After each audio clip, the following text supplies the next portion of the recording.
Viewers, in this video, we are going to discuss the asexual reproduction process in ectocarpus. Last video में मैंने आपको Ectocarpus के general features, cell structure आदि के बारे में एक्सप्लेन किया था। अब हम यहां चर्चा करेंगे एसेक्सुअल रिप्रोडक्शन प्रोसेस की। उससे पहले मैं कुछ इंपॉर्टेंट पॉइंट्स आपको बताना चाहता हूं। पहली बात, एक्टोकार्पस के फिलामेंट्स हैप्लॉइड भी हो सकते हैं, डिप्लॉइड भी हो सकते हैं। जो इनका हैप्लॉइड फिलामेंट होता है उसको हम गैमेटोफिटिक फिलामेंट बोलते हैं, और जो इनका डिप्लॉइड फिलामेंट होता है उसको हम स्पोरोफिटिक फिलामेंट बोलते हैं। दूसरी बात, एसेक्सुअल रिप्रोडक्शन प्रोसेस में एक्टोकार्पस का केवल और केवल डिप्लॉइड फिलामेंट ही पार्टिसिपेट करता है। I am repeating, asexual reproduction process में एक्टोकार्पस का केवल और केवल डिप्लॉइड स्पोरोफिटिक फिलामेंट ही पार्टिसिपेट करता है। एसेक्सुअल प्रोसेस में हैप्लॉइड फिलामेंट पार्टिसिपेट नहीं करता। एक्टोकार्पस में एसेक्सुअल रिप्रोडक्शन हमेशा बाइफ्लैजिलेट ज़ूस्पोर्स के द्वारा होता है, और ये ज़ूस्पोर्स दो टाइप की स्पोरेंजिया के अंदर डेवलप होते हैं। यानी डिप्लॉइड स्पोरोफिटिक फिलामेंट पर दो टाइप की स्पोरेंजिया का फॉर्मेशन होता है। एक स्पोरेंजिया सिंगल चैम्बर्ड होती है, इसीलिए इसको हम यूनिलोक्यूलर स्पोरेंजियम कहते हैं। सेकंड टाइप की स्पोरेंजियम मल्टी चैम्बर्ड होती है, इसीलिए इसको हम प्लूरिलोक्यूलर स्पोरेंजियम कहते हैं। ये दोनों टाइप की स्पोरेंजिया एक ही फिलामेंट पर डेवलप हो सकती हैं, और यह भी पॉसिबिलिटी है कि यूनिलोक्यूलर एंड प्लूरिलोक्यूलर स्पोरेंजिया दो अलग अलग फिलामेंट पर डेवलप हो जाए। मैं सबसे पहले बात यूनिलोक्यूलर स्पोरेंजियम की करूंगा। यूनिलोक्यूलर स्पोरेंजियम का डेवलपमेंट स्मॉल ब्रांचलेट की टर्मिनल सेल से होता है, और यह हमेशा सिंगल डेवलप होती है। यानी एक ब्रांचलेट के ऊपर एक सेल से एक ही स्पोरेंजियम का फॉर्मेशन होगा। तो unilocular sporangia develop singly at the tip of small ब्रांचलेट।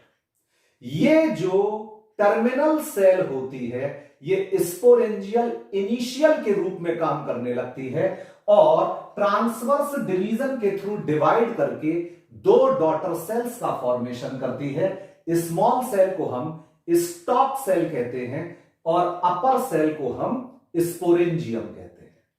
अब ये जो अपर सेल है, इस सेल में फर्दर कोई डिवीजन नहीं होता, इसीलिए ये सेल सिंगल चैम्बर्ड होती है, और दैट इज व्हाई इस स्पोरेंजियम को हम यूनिलोक्यूलर स्पोरेंजियम कहते हैं। ध्यान रखिए कि यहां पर जो न्यूक्लियस होगा वो डिप्लॉयड होगा, क्योंकि ये स्पोरेंजियम डिप्लॉयड स्पोरोफिटिक फिलामेंट पर डेवलप हो रही है। तो यूनिलोक्यूलर स्पोरेंजियम में हमेशा न्यूक्लियस डिप्लॉयड होगा, और ये डिप्लॉयड न्यूक्लियस एक मियोटिक डिवीजन के थ्रू डिवाइड करके 4 हैप्लॉइड न्यूक्लियाई का फॉर्मेशन करेगा। ये 4 हैप्लॉइड न्यूक्लियाई लगातार माइटोटिकली डिवाइड करके 32 to 64 न्यूक्लियाई डेवलप करते हैं, और हर एक न्यूक्लियस के चारों तरफ प्रोटोप्लास्ट कलेक्ट हो जाता है, एंड अल्टीमेटली हर न्यूक्लियस से एक सिंगल ज़ूस्पोर का फॉर्मेशन हो जाता है। इन दिस वे इस यूनिलोक्यूलर स्पोरेंजियम के अंदर 32 to 64 बाइफ्लैजिलेट ज़ूस्पोर्स का फॉर्मेशन हो जाता है। चूंकि ये ज़ूस्पोर्स मियोटिक डिवीजन के बाद बन रहे हैं, that is why these zoospores are haploid in nature and are called as meiozoospores. ये ध्यान रखिएगा, these zoospores are called as miozoospores because these are formed after meiotic division. हर एक ज़ूस्पोर यूनिन्यूक्लिएट होता है, पायरीफॉर्म या पियर शेप्ड होता है and बाईफ्लैजिलेट होता है। हर एक न्यूक्लियस के हर एक ज़ूस्पोर के अंदर एक सिंगल न्यूक्लियस होता है, क्रोमेटोफोर भी यहां पर प्रेजेंट होता है। ये जो दोनों फ्लैजिला होते हैं ज़ूस्पोर के, these are unequal in size. Anterior larger flagellum is tensile type and pantonymatic and is directed forward, while the second flagellum is smaller in size. It is whiplash type and acronymatic and it is directed backward. ये ज़ूस्पोर्स जब release होते हैं तो ये unilocular sporangium जब open होती है तो इसके अंदर से एक म्यूसिलेजिनस मैट्रिक्स बाहर आता है और सारे ज़ूस्पोर्स उस मैट्रिक्स के अंदर बंद रहते हैं। धीरे धीरे ये मैट्रिक्स डिसॉल्व हो जाता है और ये ज़ूस्पोर्स वाटर में रिलीज हो जाते हैं।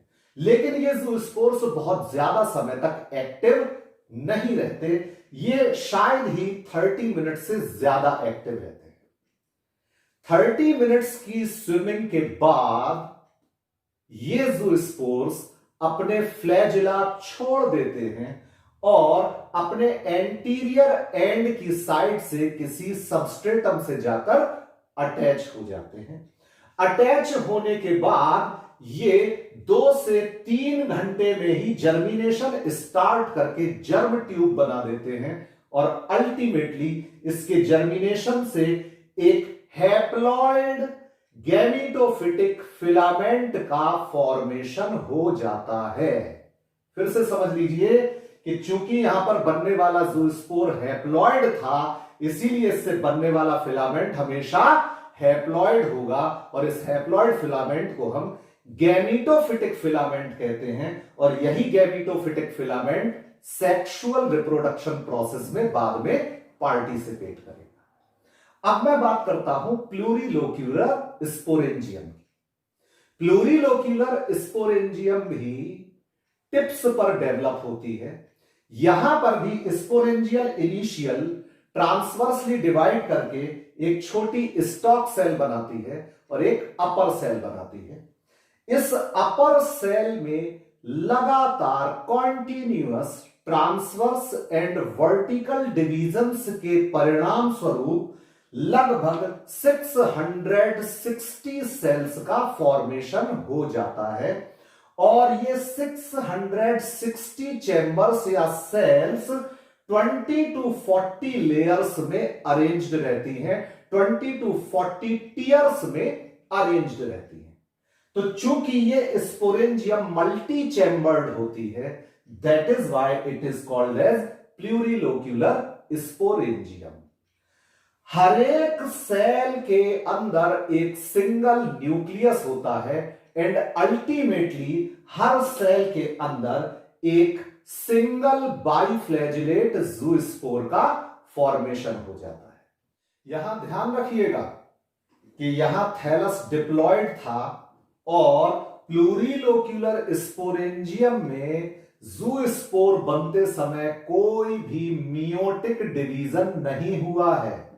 यहां जितने भी डिवीजन्स थे वो नॉर्मल माइटोटिक डिवीजन्स थे, इसीलिए इस स्पोरेंजियम में बनने वाले ज़ूस्पोर्स हमेशा डिप्लॉयड होते हैं। हां, ज़ूस्पोर का स्ट्रक्चर और शेप बिल्कुल वैसा ही होता है जैसे ज़ूस्पोर्स यूनिलोक्यूलर स्पोरेंजियम में बने थे। यहां पर भी ज़ूस्पोर्स रिलीज होने के बाद, स्वतंत्र होने के बाद पानी में तैरते रहते हैं। बस यहां एक डिफरेंस है कि यूनिलोक्यूलर स्पोरेंजियम से रिलीज होने वाले ज़ूस्पोर्स हार्डली 30 मिनट्स तक एक्टिव रहते हैं, लेकिन प्लूरिलोक्यूलर स्पोरेंजियम से रिलीज होने वाले डिप्लॉयड ज़ूस्पोर्स 4 से 5 घंटे तक पानी में एक्टिव रहते हैं। इस टाइम ड्यूरेशन के बाद ये फ्लैजिला को छोड़ देते हैं, इनके फ्लैजिला इनसे अलग हो जाते हैं और ये जूस्पोर्स भी अपने एंटीरियर एंड के थ्रू किसी सूटेबल सबस्ट्रेटम से जाकर अटैच हो जाते हैं और जर्मिनेशन के बाद डिप्लॉयड स्पोरोफिटिक फिलामेंट का फॉर्मेशन करते हैं, जो अगेन एसेक्सुअल रिप्रोडक्शन प्रोसेस में पार्टिसिपेट करेगा। यहां एक और मैं इंपॉर्टेंट बात बता दूं कि डिप्लॉयड फिलामेंट पर इन दोनों स्पोरेंजिया का फॉर्मेशन इस बात पर डिपेंड करता है कि सी वाटर का टेम्परेचर कितना है और उसकी सैलाइनिटी कैसी है। एक्टोकार्पस सिलिकुलोसस में यह देखा गया है कि अगर सी वाटर का टेम्परेचर 30 डिग्री सेंटीग्रेड हो तो यूनिलोक्यूलर स्पोरेंजियम का फॉर्मेशन होता है।